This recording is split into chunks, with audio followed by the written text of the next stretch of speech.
Rowdy కుర్రోళ్ళు అని అద్భుతమైన బ్లాక్ బస్టర్ అందుకున్నటువంటి ప్రొడ్యూసర్, రాకాసాతో మన అందరినీ పలకరించబోతున్నటువంటి ప్రొడ్యూసర్ నిహారిక గారిని మాట్లాడవలసిందిగా రిక్వెస్ట్ చేస్తున్నాం.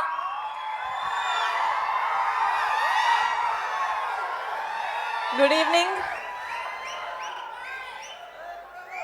అందరికన్నా ఫస్ట్ నేను చెప్తా, అడ్వాన్స్ హ్యాపీ బర్త్డే చరణ్. యాక్టర్గా mega power star Ram Charan గారి గురించి మాట్లాడే అంత పెద్దదాన్ని కాదు.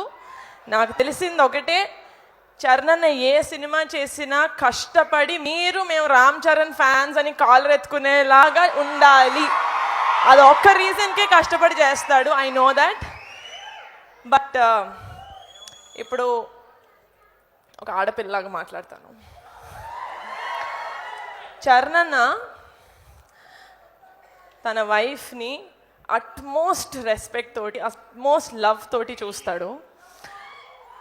తన అక్కల్ని చెల్లెల్లాగా చూసుకుంటాడు, చెల్లెల్ని కూతురులాగా చూసుకుంటాడు, కూతుర్ని అమ్మలాగా చూసుకుంటాడు, అమ్మని దేవతలాగా చూసుకుంటాడు.